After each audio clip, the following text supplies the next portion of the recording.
Any awkward fans in the audience right now? All right, so Jillian, we're in the 5th season of Awkward. Congrats on that. Thank you. What do you think has made it such a successful show? Honestly, I think it's extremely relatable. You know, we're dealing with issues that everybody has gone through, whether you were in high school 20 years ago, or you're in it now, or you're going to be in high school in 5 years. It's all the same. Teen angst is all the same. So it's really relatable. Totally, and I think especially if you compare it to shows like Gossip Girl or Pretty Little Liars, which kind of had more over-the-top setups. Yeah. Awkward is more relatable, it's more real. Nobody is murdered in Awkward. Totally. Yet. You've been warned. When did you first know it was a hit? You know, when I read the pilot, I honestly thought it was one of the best pilots I had ever read, especially for the teen demographic. But you never know, you just never know what people want. I would say it was after season 1, we kind of had this online cult following, and that's when I knew that we had something really special, when fans were actually engaging and wanting to see more of this show that we all really loved. Did that fan response surprise you at all, or was that kind of... I mean, for me, it was my first show. I had worked before, but this was the first show that I was a series regular on. I'm a part of every episode. I'm a part of the family. So it didn't surprise me because I knew the show was good, but of course it's a little bit like, oh, this is really happening. This is really my life now, which was crazy. Totally. And you played Tamara, who I think is the funniest character on the show. Thank you. She has these Tamara-isms, as I like to call them, where she kind of makes up these phrases. And I wrote a couple of them down. Okay. We have deja used, bitch pitch, ASAP, which means yesterday as soon as possible. Yep. Chillaxative, commit legit, and my favorite, BF, GF, BFF. The BF, GF, BFF. Yeah, that's a good one. Boyfriend, girlfriend, best friend forever. Double date, but the DD's implied. Exactly. Yeah. Naturally. Crazy. Talk us through where Tamara is right now in season 5. She started as this girl who didn't really know who she was, and I'm not convinced that she does yet. I mean, at 18, 19 years old, do you really know who you are? The answer is no. So, she's still trying to figure it out, but she went from this girl who just wanted so badly to be popular and really wanted to fit in, and she's more confident now. She knows what she wants, especially in her love life, which I think was the biggest change. Season 1, she was in love with Ricky Schwartz, who treated her like total crap. Right. And then she fell in love with Jake, which was her first real love, and now I think she's on the path to, knowing, hey, this is what I want, this is how I'm going to get it, and she's growing up. And before season 5, in between 4 and 5, you guys jumped to freshman year of college. Yeah, in between the first half of 5 and the second half of 5. What was the biggest change that you saw in Tamara right there? Tamara shifted a lot, actually. She was this girl who grew up in California. She was a total California chick, and she comes back all New Yorkified. She's a lot more sophisticated. She speaks differently. She looks different, which is very specific details, but my hair was a different shade of red. And it was straight instead of curly. So. Yeah. So she changed a lot. She kind of took on this whole New York Sadie vibe, if you will, which is now her new friend. Right.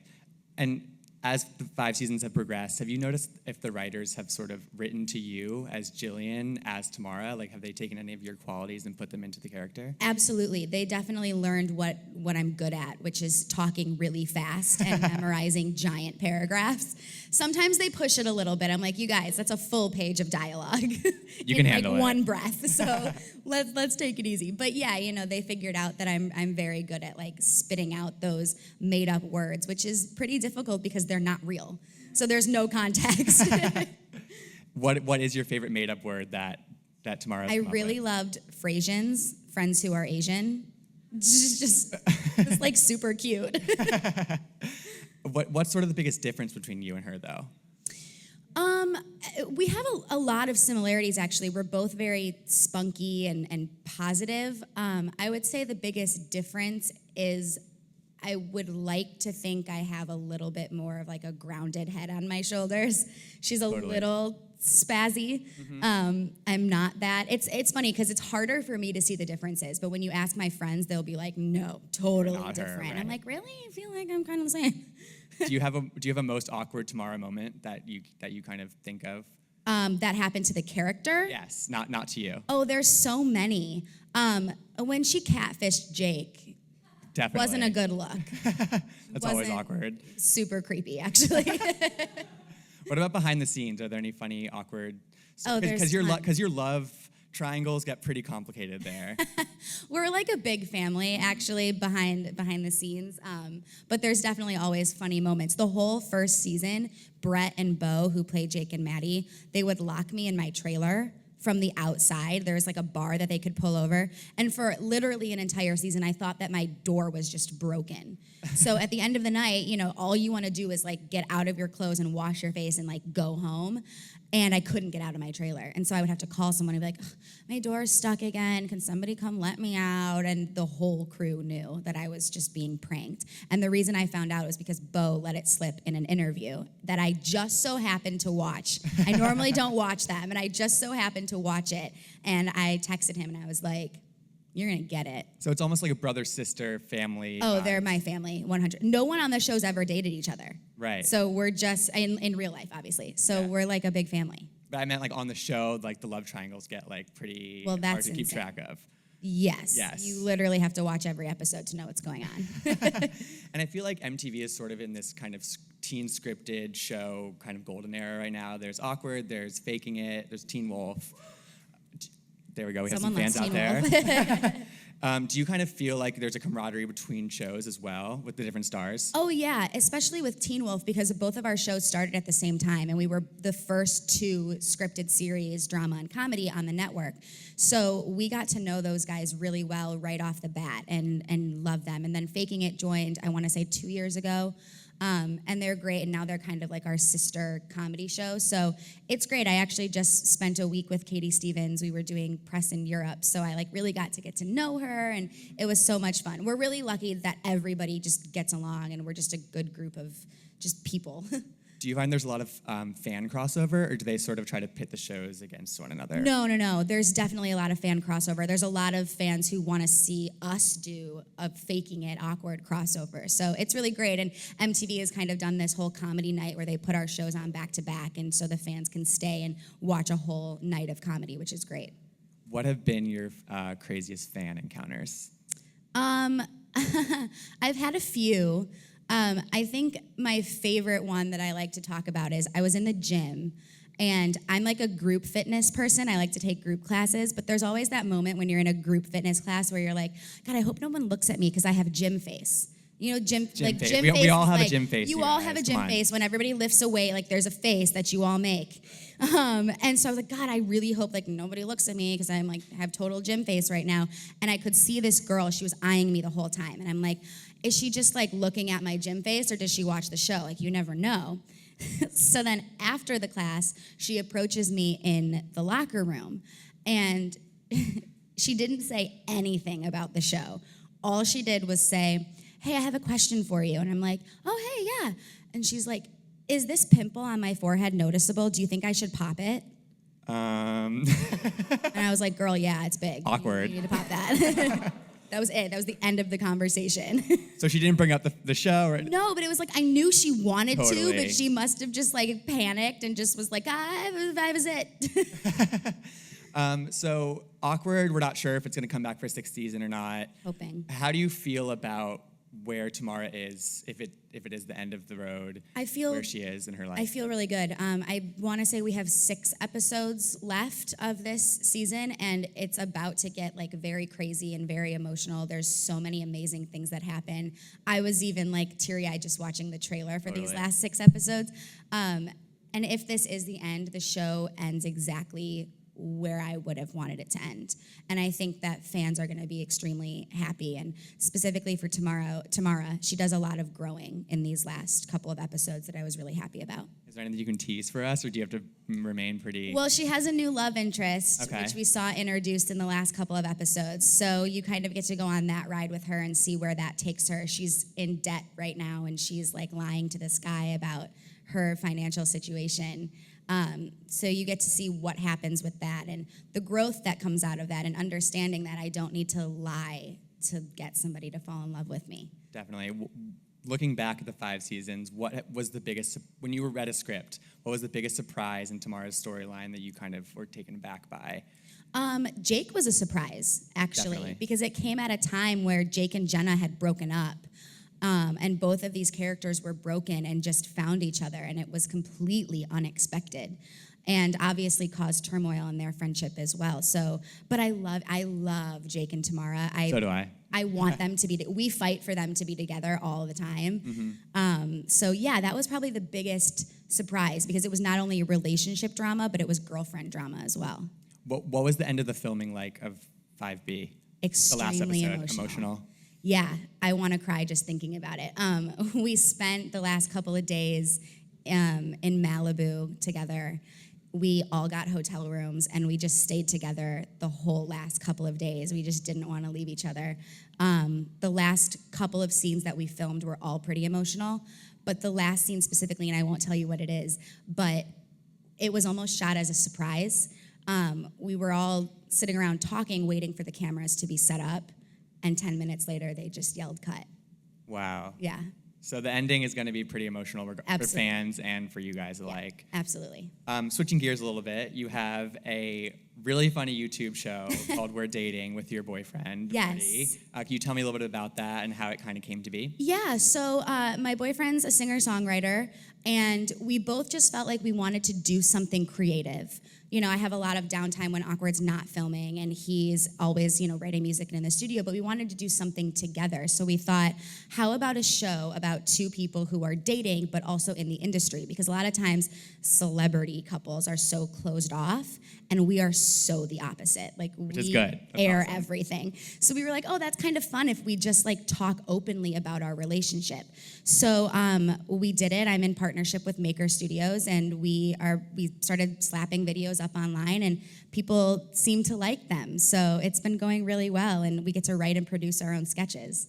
What's the process of editing and kind of thinking of new ideas been like for you? Most of our weekends are spent sitting on our patio, having dinner and trying to write, which has been so great and so fun. And then we film everything, and then I shove Marty out of the room, and I close the door, and he's not allowed to edit. It's just me. He's too crazy about it. What's been the biggest challenge in terms of kind of getting them up on YouTube and kind of reaching an audience? Yeah, it's been finding the balance between how to promote but not over promote, and having to understand that it's a slow process to build that fan base. Definitely. Because it's different. Instagram's easy. They watch a video on YouTube and that's it. You have to click over to YouTube, which seems simple, but people don't want to do it.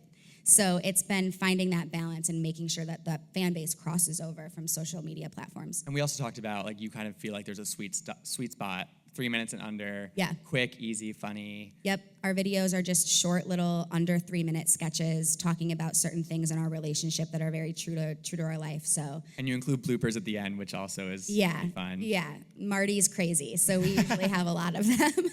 And what's been your favorite episode of We're Dating so far? We do this thing called making up songs, which started because Marty in the car will just sing to random songs and make up his own words. And we thought, it'd be funny to do literal music videos to the fake songs that we make up. And we did one to Energy by Drake. I loved it. It might be my favorite one because I got to become a music video girl and shake my butt, which is what I do all the time anyway. So now I just put it on YouTube. And then you also have another YouTube series coming out. Can you tell me a little bit about that as well? Yeah, it's called Present Tense with Jillian Rose Reed, and we actually aren't quite positive that it'll be on YouTube anymore. It just went to Sundance, so now there's been some other interest. Very exciting. Morgan Spurlock's company, Warrior Poets, and Maker joined forces to make this millennial-based social issue documentary series, and I'm hosting it. So every episode deals with a different social issue, like gender identity, for example. And it's been really great. I get to really dive in, specifically in the gender identity episode. I performed at the Stonewall Inn in an all-female drag show. Wow, so I'm that must have been fun. Yeah, thank you. I'm really getting my hands dirty and learning a lot. And is that you interviewing people, or is it more experiential? It's both. There's interviews, there's man on the street style things, there's experimental things. I ate a cricket in an episode talking about substantial food and farming. So yeah, it's a little bit of everything. It's really, really fun, and I think extremely necessary for my fan base to actually see me doing something other than just being funny, like something that actually matters. Totally. Is there somebody whose career that you sort of looked up to as Awkward potentially comes to an end, kind of what's next and kind of where you want to go? The reason I started acting was because in 6th grade, I started watching Friends, which was the year Friends ended, actually. Wow. And I was like finally old enough to watch Friends. And I went back that summer and I watched every single episode of every single season. And I decided that I wanted to make people laugh. So really that's how I fell in love with sitcom style acting. So, Lisa Kudrow, Jennifer Aniston, that's all Top notch right there. Yeah. Do you see yourself as a Rachel, a Monica, a Phoebe? I'm probably a mix between Phoebe and Rachel. Probably more of a Phoebe. When did you first know that you were becoming famous and kind of you were being able to being recognized on the street? And yeah, the very first time it ever happened was after season 1 that summer. I went to the Katy Perry, was it the Prism tour? Whatever that California Teenage Dream song was on, that tour. And that was the first time I ever got recognized, and it was by a group of girls. And I was with my best friend, and it was so surreal and like crazy. And that's when I was like, oh, people actually care. And I've seen on your Instagram that also you're into dancing as well. Yeah. Is that something you've always been into, or is that kind of a newfound? Yeah, I grew up dancing, actually. I was competitive in tap, jazz, and ballet. And then I stopped for a really long time and just had no interest in doing it like professionally. But just recently I found that getting back into it has been so great. So my girlfriends and I do burlesque.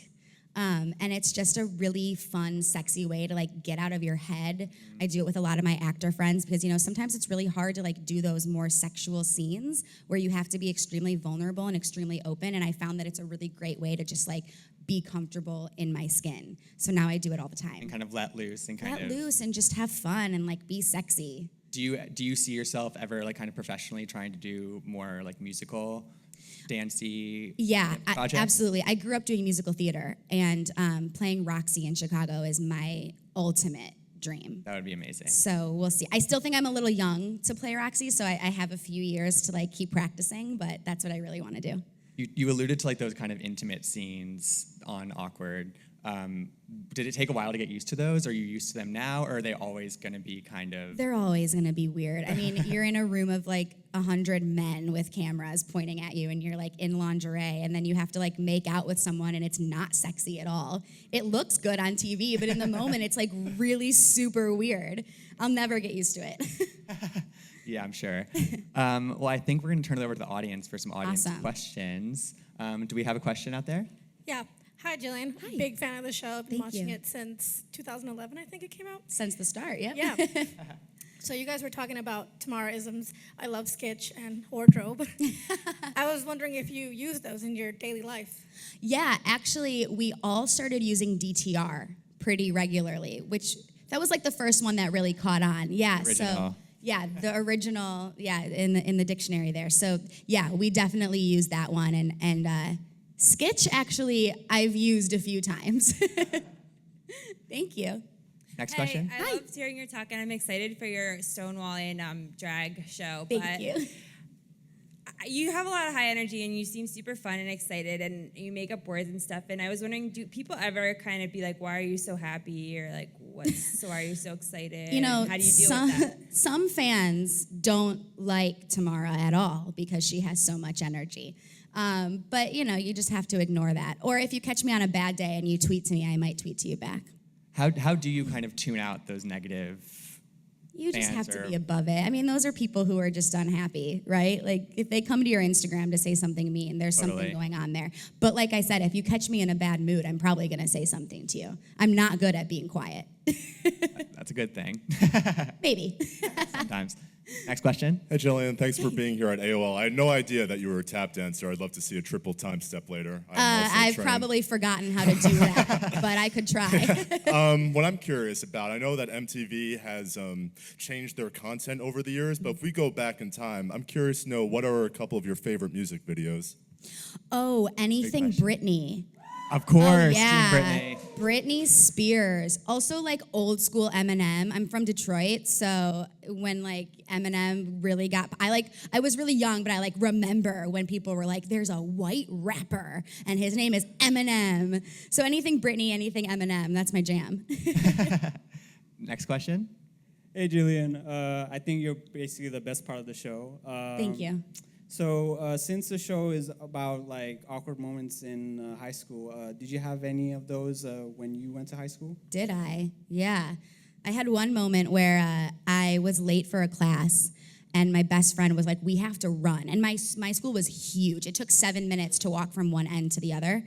And she's like, we have to run. And I was like, I don't run. And she was like, nope, it's happening. So she grabbed my hand and she started running with me and I tripped and I fell and she slid me down the hallway and my crush watched the whole thing.